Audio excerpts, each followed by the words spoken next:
All right, let's dive in. Today, we're taking a deep look at a chapter from The Last Economy. And it's all about this one number, a single number that basically rules our entire world, guides our leaders, and, as the source argues, is driving our civilization completely and utterly insane. This quote really just hits the nail on the head for what we're talking about today. We are absolutely obsessed with data, with measuring everything. But what if the biggest number, the one we use to define success, is actually broken? So picture this. This is the core idea from the book. You're in a jumbo jet, it's in a nosedive, the wings are literally on fire. But you, the pilot, are looking at the dashboard and telling everyone, hey, don't worry, cabin pressure is great and the movie is working just fine. That, the book says, is modern economics. We're staring at a dashboard that is criminally insane, telling us everything's okay while the plane is about to crash. So what is this faulty instrument we're all looking at? Well, what is this number? This broken gauge on our global dashboard.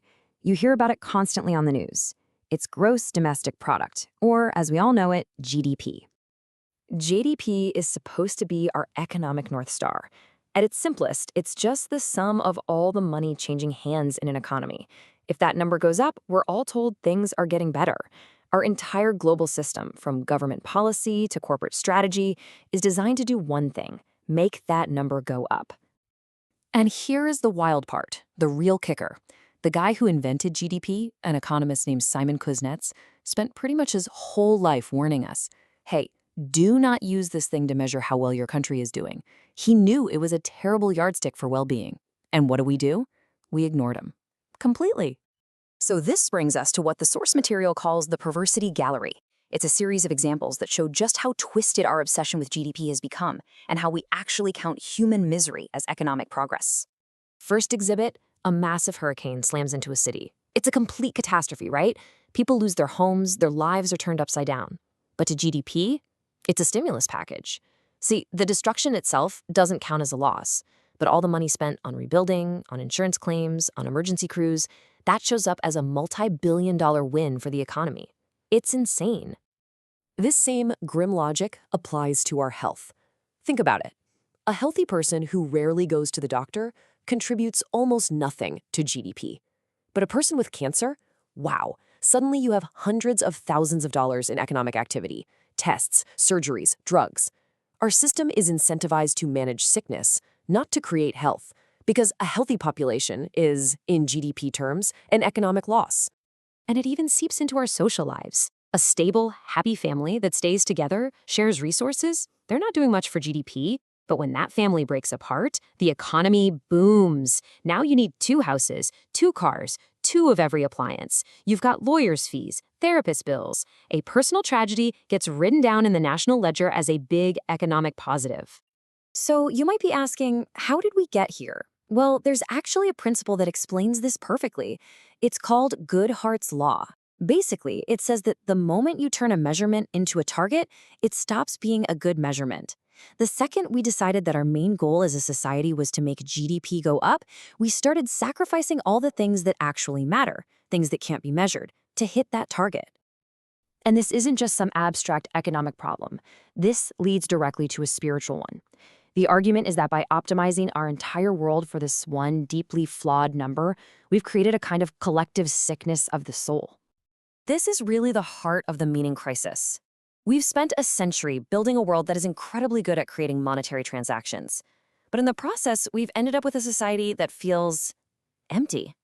We're rich in stuff, but we're starving for purpose and meaning. The source points to a few key symptoms of this. There's the friendship recession. Think about it. Real friendship doesn't cost money. It's a GDP black hole, so it gets pushed aside for things you can buy. Then there's the purpose vacuum, where we have an economy that pays people huge sums for jobs that feel pointless, while undervaluing work that's truly essential. And finally, attention annihilation, the whole trillion-dollar industry designed to hijack our focus and sell it to the highest bidder. And look, this isn't just a feeling. The data is starting to show it. Even as the official story tells us we're more prosperous than ever, almost half of Americans, 47%, now say they are worse off than their parents were. The dashboard says we're climbing, but for millions of people, it feels like we're falling. And here's another number, a really chilling one that GDP will never show you.